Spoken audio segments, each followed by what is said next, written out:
What's up? How y'all doing? Y'all know my name is Zero the Artist. You know, look me up on YouTube, Zero the Artist, ZeroDaArtist. This right here is my cousin Cal. Do yourself, Cal. Calvin Parker, known as Cal. My real name is Cal, but Yeah, Big Cal. I go by Calvin.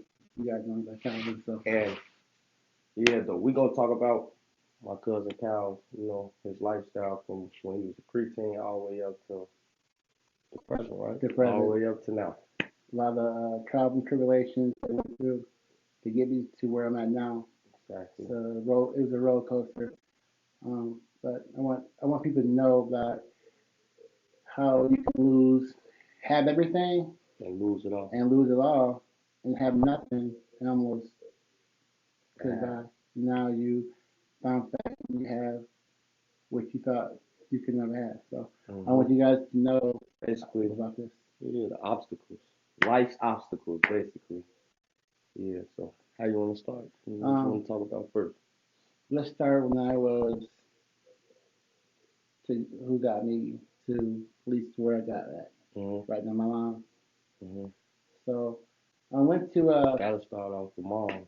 my mom was the greatest part of my life because she and my father growing up because he worked construction and he got us everything we needed. We had everything we wanted. My mom was always there. Um, so basically, pretty much, if it wasn't for my mom, I'd probably be here now. hmm Also my stepfather, Tony, known as Robert. Uh, I wasn't always the best kid. I was bad in the streets, doing stuff you shouldn't do. hmm When he came in my life, he kind of changed me, got me out On, of the streets, on the right path, on the right path. where you needed to be. He was strict on me to get me to where I wanted to go. Then I had my brother, Earl. He ran cross country. He was my idol. I wanted to be like him. Oh, you did track. Yeah, he did cross Yeah. country. So I wanted to be like Okay. him. So he was my idol all my life, and I always followed his steps. And Harold, right? Pearl, yeah. And right today, he's still that kind of person in my life. But I ran cross country because of him. He was really good. He went to college, but stuff happened. But he was a big role model. My sister was always a big role model to me, Kim. You know, Kim. hmm She was always my big sister, and my other sister, Diane Parker. She was a growing up. She was a big influence in my life too. I used to go around and buy cereal and candy and bug her for money. Her name is Diane Parker. That's the full. Yeah, so she was. I love her too, and then all my nieces and stuff. So basically, I grew up, and started. I met my wife, ex-wife, Louise. You know Louise, Louise. right? Louise. I worked at Hardee's, and she was um, a cashier. She was good. And I used to bug her. Back down memory That lane. that she knows how I used to bug her. She she didn't like me at all, but I kept bugging You her. was consistent. I kept bugging her. Yeah, you was consistent. Y'all better And watch out. she didn't remember those days. So I used to bug her constantly. I used to annoy her to death. hmm But eventually, she became my girlfriend, and then we got married, and I had kids. hmm You know, the My first. cousins. My So cousins. I Yeah, had shout them out on here. so Xavier Parker was the first one. Long live my cousin Zay. Rest in peace, my son. Right now, and Alexis came, My cuddy Lexi. Hey, Lexi girl. and then Mariah came. Hey, Mariah. That's my favorite cousin right Mariah there. came. She came later, That's but my favorite girl cousin. Alexis and Xavier came in Peoria, and then Mariah came later in Rockford. But so we had a good life, and Ella Hargis, Louise's mom, Mm-hmm. and all her brothers and sisters. Ashley. We were a big family, and and basically just drove drove a taxi in Peoria, and that's how I started driving cab. Oh, you started when you was in Peoria, Yeah, I started driving. driving a taxi. Yeah, taxi. That's Okay. how. And then I just kept doing it. Now this one owner of Dang. the cab How long was you doing it out there a in Peoria? year, A about a year. year and a half. Now Was this you liked it that better than what you doing now? cab Like you work. do an Uber now, right? I do cab too. Cab I have too. my business. Oh yeah. Oh yeah. Dang. Yeah, Yeah. so Look, we're shout gonna out. we get to that. Yeah. Dang. So Slow down, Zero. so yeah, we get to that.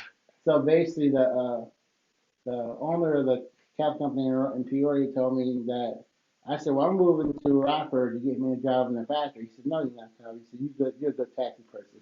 You're gonna be a cab person all your life. You'll be driving taxi all your life. I guarantee you. So he's pretty much right. So now, pretty much, we went from now. You got some questions from Peoria, then we moved to Rockford because Yeah. of Louise' mom's sister had us to move to To move Rockford. to come out here. So that's why you really came to Rockford Right. So I because of left. your sister. Yeah, I left my brother, Robert. He You was, came with your wife and yeah, the kids. And Robert was a big, he was a little baby, and he was older, and he was really good in basketball back then. So Oh, Robert. Robert gonna pick Rob. He was good at bad. Well, yeah. Yeah, he was He really played good. in Peoria. But he was young though. He was like fourth, fourth Oh, grade, fifth fourth grade, grade. fourth grade. Oh, so he's like 11. Yeah, Yeah. he's like 11, but he was really good, really big. So then when I moved to Rockford, eventually I wanted to get my mom up here. So that's how we started from Peoria. Peoria, That's my life in Peoria. Peoria to Rockford. That's the transition. Right. There and here. Now we're here. But now we moved to Rockford.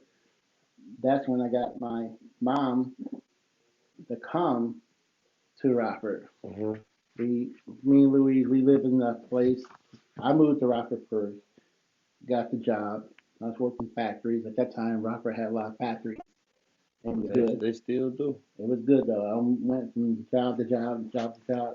I got my family up here, and we worked. We had a fireman, and Louise always kept a job, and I kept a job, and that's when Mariah came. We had My cousin. Mariah, 1994.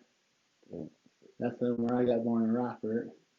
We had another. This is the last kid we had Hmm. together, and we're a happy family. Things were going good. I got my mom up here, my baby brother. I coach Robert up here. So you convinced them to come? Hmm. That's And good. I coached Robert at fifth grade, fourth and fifth grade. I coached him basketball. Hmm. So pretty much, So you really like he yeah, was a dog. Like he yeah. was really good. He was really good though. He was like really tall. He was, I was tough on Robert because I was like his big brother, but also Yeah, I but pushed also him yeah. to. And there's times in games like, why you always yell at me and everybody Yeah. else? I go, because I want you to be the best. Typical brother stuff. I just want the best for you. You know? So he was my point guard and my big man. Oh yeah. Yeah, so he was both. He was like LeBron, huh? Yeah, and he was really He good. big man, he ain't got handle. And he was actually good. That's what's up. So I So need you to teach me then. You think you still got maybe it? I Gotta can I show me can one of these I days. can still coach. Robert still got it. So basically, that's when the that part of life was pretty good. I went from watching my brother play basketball. I was coaching at Flynn. I coached my son. Flynn, that's Yeah, a school I heard. yeah. Coach Flynn. I coached my son. My son was always under me, like, all right, everywhere I go, they were with me. Hmm. And Robert, I coached. I didn't coach him in seventh grade and eighth grade. Somebody else did, but I coached him in um, High school. fourth and fifth grade. Oh yeah, just fourth and fifth. And in sixth grade, he went with somebody else. Sixth grade, seventh grade, eighth grade. But I was right there with him. Right. And that part of life, then just started driving a taxi, started Hmm. living a good life, family life with my kids, my mom, my brother. I love Robert. He's probably What's every the type of stuff you and Zay used to do together? travel, go places. Anything I did, Xavier was always with me. He was like, I used to try to teach him what he need to know. We went places. We just did what kids and father do. Mhm. You know what I mean? They were. He was like wherever I go, he was always with me, smiling, the little smile. So, So it was just it was a great family thing.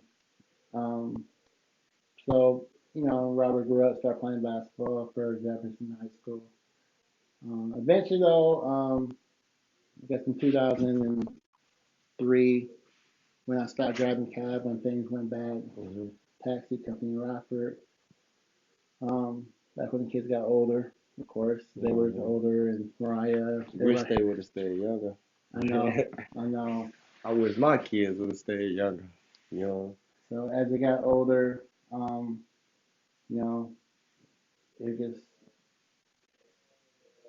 it was crazy because they got older really fast, and Yeah. I mean, Louis separated, of course, and it's tough on the kids, Mhm. and I had to try to, and Alexis and Xavier understood. They were easy. All my kids really understood. Um, Later on in the year, Xavier took it hard, didn't like me. Right after that, Mariah was took it hard. The person who didn't take it hard was Alexis. Mhm. She she kind of just She understood she like understood stuff like this happens. both sides of it. Yeah. So, but You know. Mariah, she took it hard.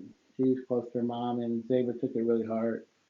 Um, so that part of it, 2000, 1994, as me coming up and as we breaking up. Also, like the fondest days of my life were watching Robert play for Jefferson High School because that's when Jefferson went downstate and Mhm. Robert was top in the country and Mm. he was really good at basketball. And then Oh yeah. So he was doing his thing. right, Robert was the beast. Um, that's when Xavier went to every game, and my mom and we watched them play. We traveled, ate basketball. So those 4 years around from in high school and watching them travel with the Fire, Adidas and stuff. It was Mhm. the funnest part, probably one of the funnest part of my life. Yeah. To uh, get to see, watch him do that. To grow up watching them do that, and it's probably watching Ricky Ellis and Elsie Robinson and Pad and all the guys just kill. Mhm. Brandon Fisher, just it was they were like they had a team that could beat anybody because they Yeah. were downstate They and just was they were just elite. yeah. Even if you go back and watch like in The highlights. Rapper Jefferson right now, you can see even like Yeah. how good they were. If you put it in YouTube, Rapper Jefferson went downstate or something like that, you can see how good they were. So that's that part of the journey with Rockford, Mhm. Joe Cab, and I had a lot. I was doing good. Life was good. I was making money. I was okay. There was no, Mhm. I wasn't dead. So It wasn't really nothing to complain about. Really. right, I was doing good for myself. My mom taught me a lot of great values in life, how to hustle and get what you get. Mhm.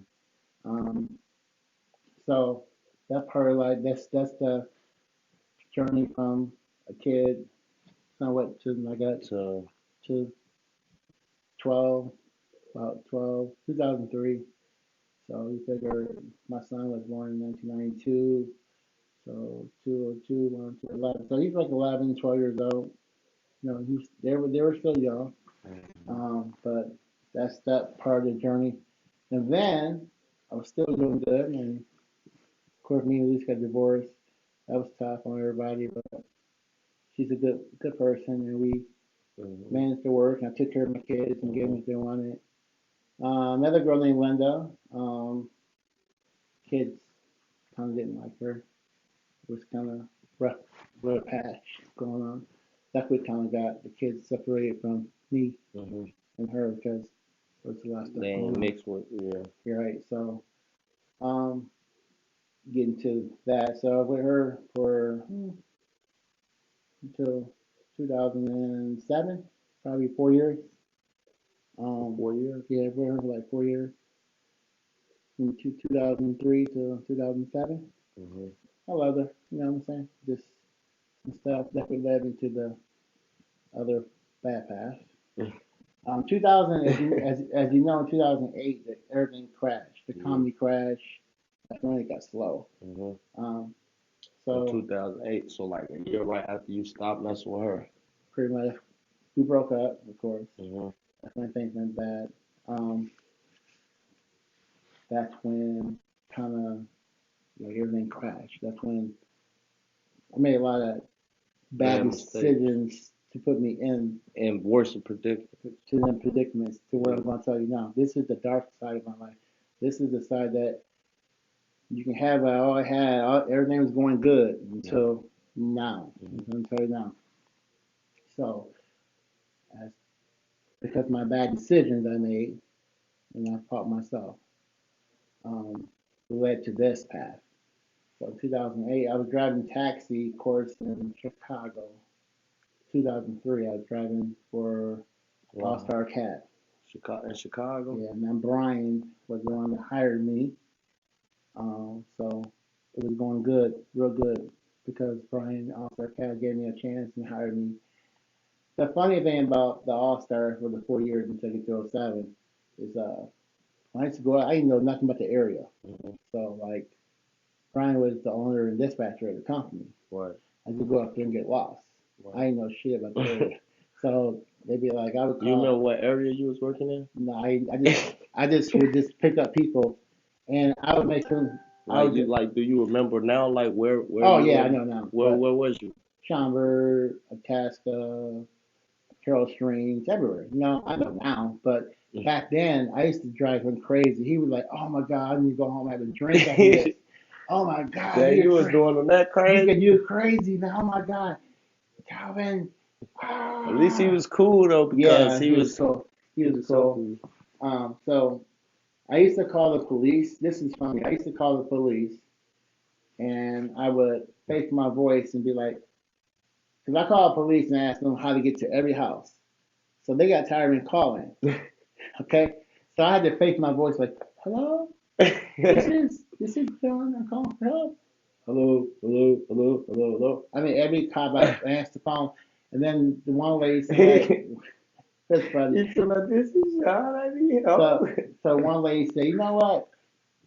You keep calling here, ask for help. I know it's you. Where do you want to go?" So then I used to buy her. I used to buy the I bought lunch for them and stuff. And then they used to tell me anything I needed because I didn't know how to read a map too well. And back then the GPS was like $3,000. So I didn't want GPS, so I had to learn how to read a map.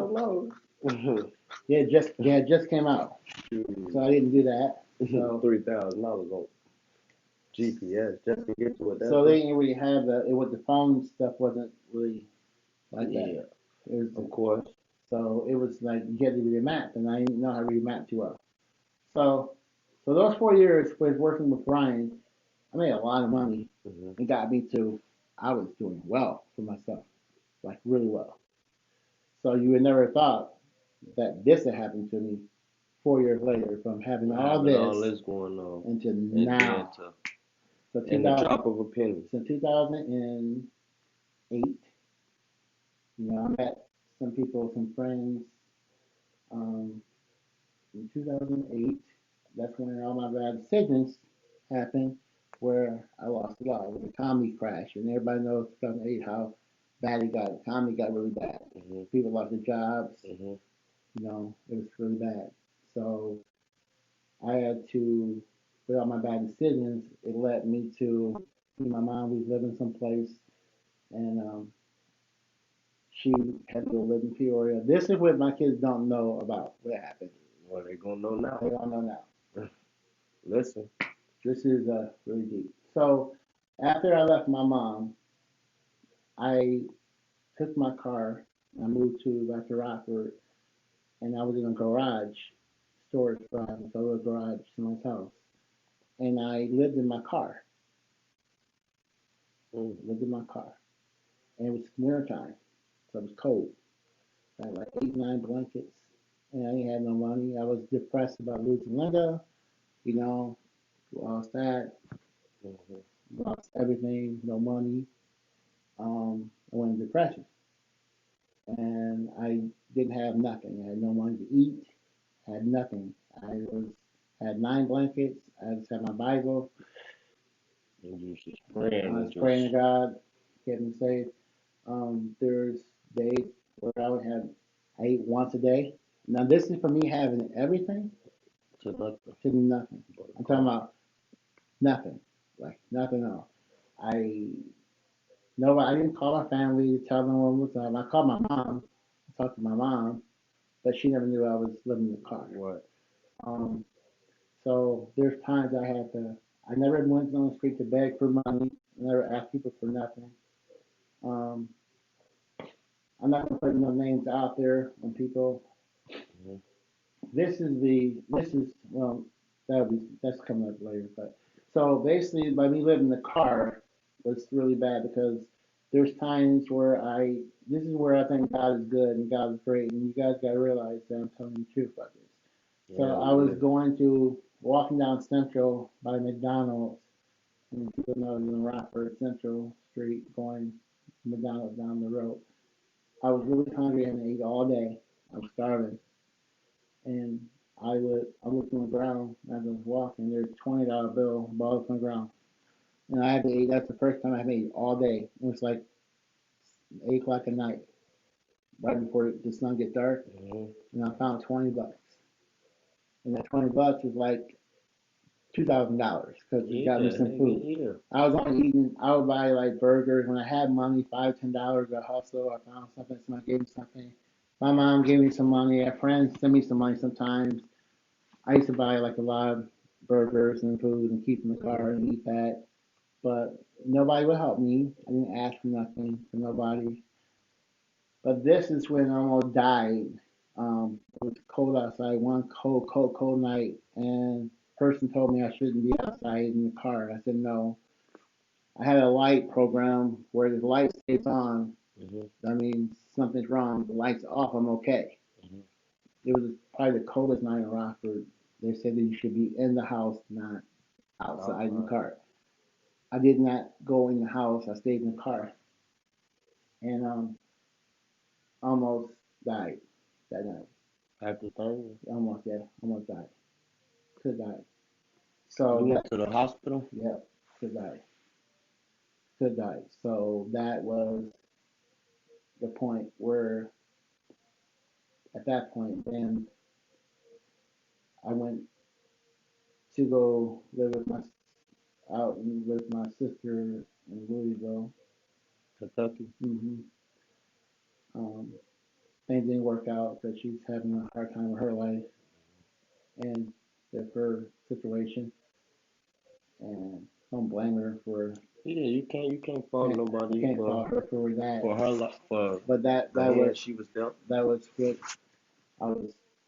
I came out there, just didn't tell her what happened and why it happened, but maybe if I did, she wouldn't send me back. So I came back to Rockford, and then that's when my brother took me in, and one for him and Shelly, his wife, and my brother Pearl took me in. Granted, they still didn't know about me living in the car. I didn't tell nobody until now. Mm-hmm. Um, but that's when my brother took me in. Got me stable. I was still depressed about losing my girl. Mm-hmm. It was around 2000.